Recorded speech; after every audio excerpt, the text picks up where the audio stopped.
Agapayan, kaagapay mo sa paglagong spiritual. Kumusta ka kaagapay? Muli tayo ay magkakasama sa loob ng 30 minuto. Ako po si Pastor Ronald Llobrera sa ating programang Agapayan. Dito lamang yan sa 702 DZES FEBC Radio TV, Agapay ng Sambayanan. At tayo po ay kasapi sa KBP, Kapisanan ng mga Broadcaster ng Pilipinas. Kaagapay, isa na namang napakaganda at napapanahong paksa ang ating tatalakayin sa gabing ito. Ito ay tungkol sa ating buhay na handog sa Diyos. Ito ay may pamagat na buhay na handog. Let us read Romans chapter 12 verses 1 and 2. Therefore, I urge you, brothers and sisters, in view of God's mercy, to offer your bodies as living sacrifice, holy and pleasing to God. This is your true and proper worship. Do not conform to the pattern of this world, but be transformed by the renewing of your mind. Then you will be able to test and approve what God's will is, His good, pleasing, and perfect will. In the oldest records that can be found of the various nations of the earth, sacrifice is always found to have formed part of their religious services. Thus, we find an idea universally existing that something was needed to obtain pardon or forgiveness for guilt and to express gratitude to the supreme being or beings whom they regarded as the givers and benefactors of their life. But it is only when we come to the religion of Israel that we find the idea of sacrifice having any influence upon the life. The other nations offered sacrifices, but there was no turning away from evil. Indeed, in the case of many heathen countries, their acts of religious worship became and have become associated with immoral and degrading practices. The religion of Israel, however, imparted the necessity of personal holiness. True, the religion was largely composed of rites and ceremonies, but it was a religion of practical morality also.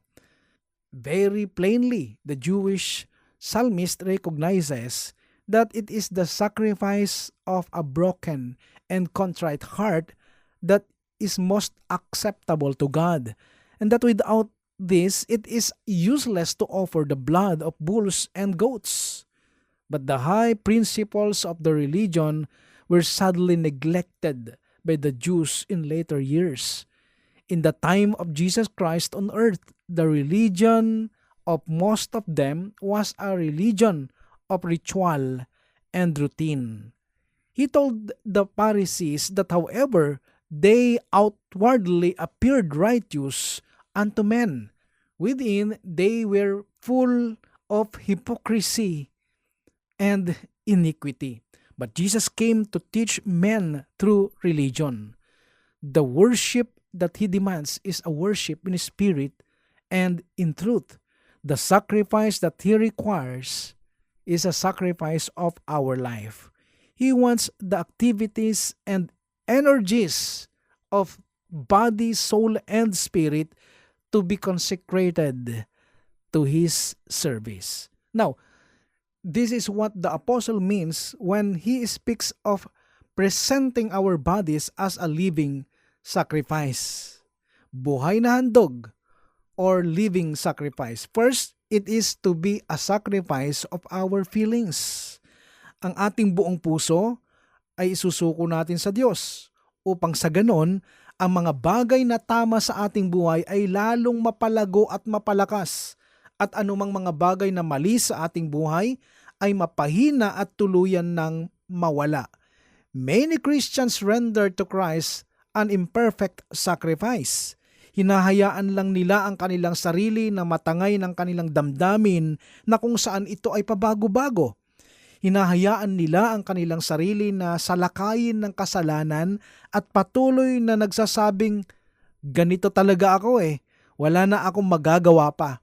The evil nature is still with us. It is true, but it is our duty to strive against it, to overcome it. Kaagapay, kailangang paglabanan natin ang ating kalikasan bilang mahinang tao. Tama, natural lang na ikaw ay magalit sa mga bagay na nakakasakit ng inyong damdamin. Subalit huwag mong kalilimutan na ikaw ay mananampalataya. So, with the other feelings of envy, of pride, of revenge, of hatred, instead of yielding to them or excusing them, the true Christian will be ashamed of them and sorry for them, and will do his best to overcome their influence in his heart. Next, secondly, it is to be a sacrifice of our affections. The love of God should ever be the chief affections of our heart. Ito lagi ang dapat mangibabaw sa atin. Hindi ito para mabawasan ang ating pagmamahal o pagkagiliw sa ating mga kaibigan, kundi para madagdagan ang ating pagmamahal sa Diyos. Kaagapay, kung ang ating damdamin para sa iba ang nakakapigil sa iyong buhay pananampalataya, kailangan mo itong matutunang kontrolin. Next, thirdly, the sacrifice and service of the body. Ito'y patungkol sa mga nakasanayan nating gawin, mga bagay na halos hindi natin kayang iwan. There was a total change from Judaism to Christianity in the point of sacrifice. There was a massive change in the point of service also. Your own living bodies are to be the sacrifice. The holy, consecrated life of your bodies is to be the service. Is your great sacrifice the sacrifice of the life? Is your great service the service of the life? All else is as nothing compared with this. Fourth, the renewing of the mind. Ito isang matinding pagbabagong isip, kaagapay. Maraming pagkakataon sa ating buhay na laging nagagamit natin ang ating isip sa mga maling pamamaraan. Nakarinig ka na ba mula sa mga nakakatanda sa iyo ng mga katagang gamitin mo ang iyong isip? Ipinapakita dito ang kalagahan ng tamang gamit ng ating isip. But how? The age is against us. Whether or not obviously an age of impurity, certainly an age of greed and self-worship. Tama ka, agapay, marami ang mga taong makasarili kung mag-isip. At ang iniisip lang ay ang sariling kapakanan. Consider the plastic and binding influences exerted by the world. It slowly educates us to itself if we yield. It restrains us as with iron bands if we attempt to break away, and the current of our own nature sets with the stream. Ephesians chapter 2 verses 2 and 3, in which you used to live when you followed the ways of this world and of the ruler of the kingdom of the air, the Spirit who is now at work in those who are disobedient. All of us lived among them at one time, gratifying the cravings of our flesh and following its desires and thoughts. Like the rest, we were by nature deserving of wrath. This is actually self-seeking, self-pleasing. Kaagapay, ang pinanggagalingan ng ganitong pag-uugali ay mula sa ating kalooban, at ang kalooban na ito ay hindi tama sa Diyos. Dito ay may naghihintay na kapahamakan sa isang tao. Ephesians chapter 2 verse 11, as for you, you were dead in your transgressions and sins. At dahil dito, dapat iba na yung nagmamanifest sa atin. Because it says here, you are already dead in your transgressions and sins. Mayroon kasi laging naglalaban sa isip at puso ng tao. Yung mga bagay na gusto natin sa ating buhay bilang tao. Ano-ano itong mga bagay na ito? The two likenesses. Patungkol ito sa kaisipang pantao na madaling maimpluwensyahan at patungkol ito sa ating mga mananampalataya. There are two forms which seek to impress themselves upon the Christian, and the image of which every Christian bears in greater or less degree. The one is, letter A, likeness to the world. Against this, the apostle warns the Christian, be not conformed to this world. Ano ang ipinapakita dito, kaagapay? Una, kailangan natin ng matinding pag-aalala. Ang nakakabahala ngayon ay ang matinding hatak ng makasanlibutang pamumuhay. Ito ang nakakatakot, kaagapay. Hindi namamalayan ng maraming tao na masyado na tayo nakikipag-conform sa mundo. Style ng mundo, ugali ng mundo. Ano-ano ba itong mga ito? Kasakiman, kadamutan, inggit, selos, makasariling pag-iisip. Hindi iniisip ang kapakanan ng iba, mapag-isip ng masama sa kapwa at masamang pag-uugali. Pangalawa, ang pakikiayon sa makamundong pamumuhay ay nakasisira sa gawain ng Diyos.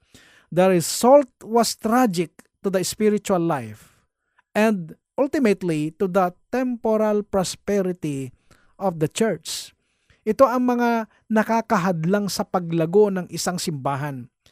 Sinusubukan ng marami na akayin ang sanlibutan sa pamamagitan ng pakikiayon dito.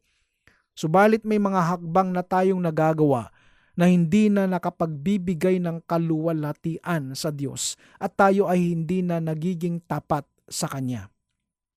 The friendship of this world is enmity against God. Pangatlo, ang maling pakikiayon ng isang mananampalataya sa makamundong gawain ay mapanganib para sa mga hindi mananampalataya. Some Christians imagine that they will have more influence on the world by becoming more like it. It is a great mistake. Imbes na madala mo ang mundo sa Diyos, lalo mo pa silang ipapahamak. Kaagapay, kung gusto mong madala ang mundo sa Diyos, manindigan ka sa tama. If we want to teach children to write, we don't set them imperfect copies. It is not the half and half Christian, the worldly-minded Christian, whose influence will tell for good upon those around him.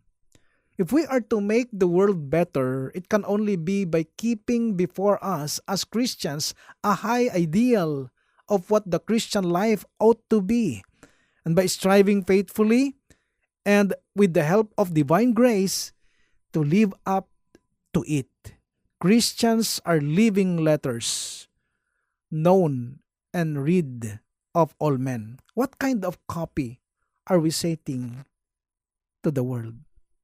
Pang-apat, huwag tayong mamuhay sa pamamaraan ng relihiyon lamang. Ito yung mga kinasanayang tradisyon.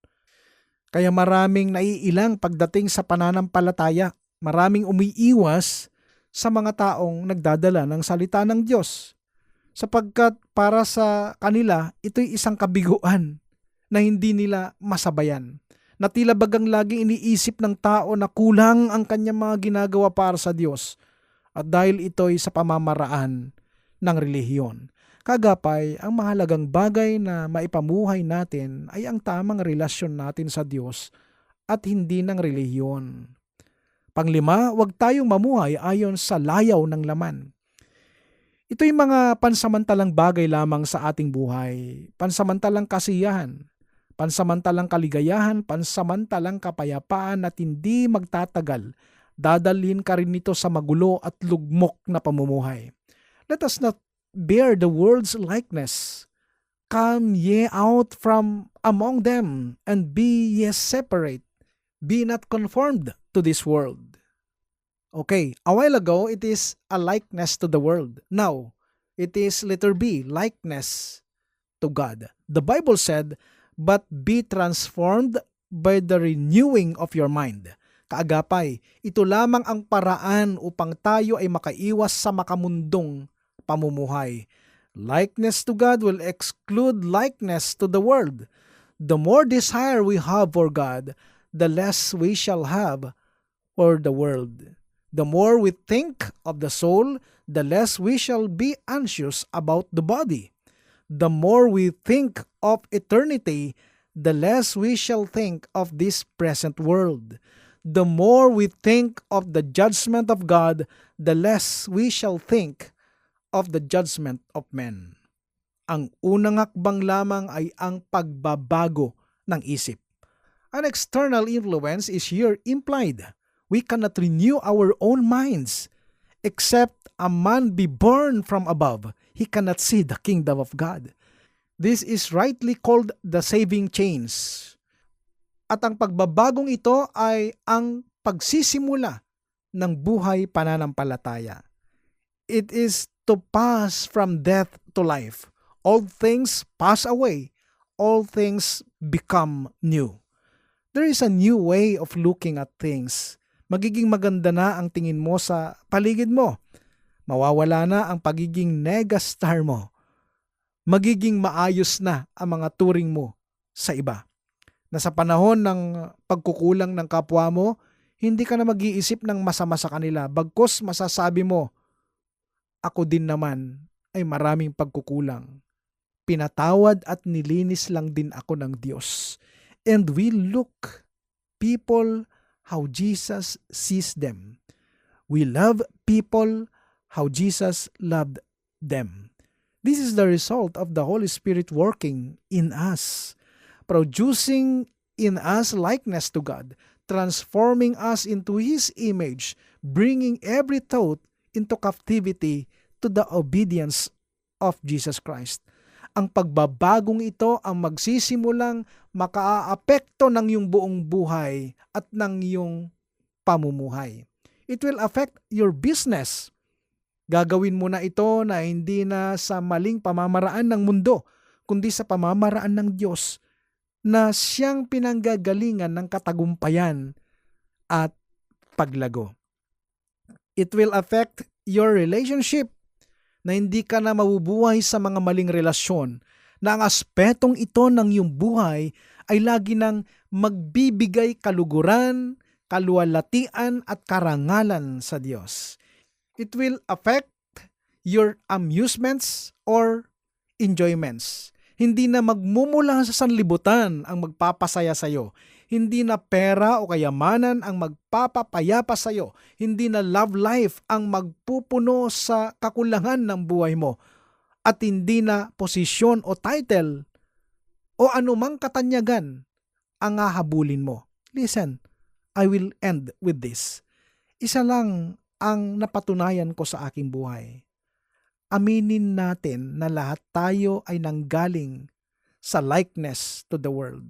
Lahat tayo ay naligaw, nadapa, nalublob sa putik ng mundong ito. Yung iba nga ang nakalulungkot, nakalublob pa hanggang ngayon. Subalit pakinggan mo to kaagapay. Kung ipipihit mo ang iyong buhay from likeness to the world to likeness to God, ibabalik ng Diyos lahat ng nawala sa iyo. Tama yung sinabi ng Panginoon, I will remember their sins no more. At ang panghuli kaagapay, ang pagbabagong ito ay ang magtuturo at magdadala sa iyo ng buhay malapit sa Diyos.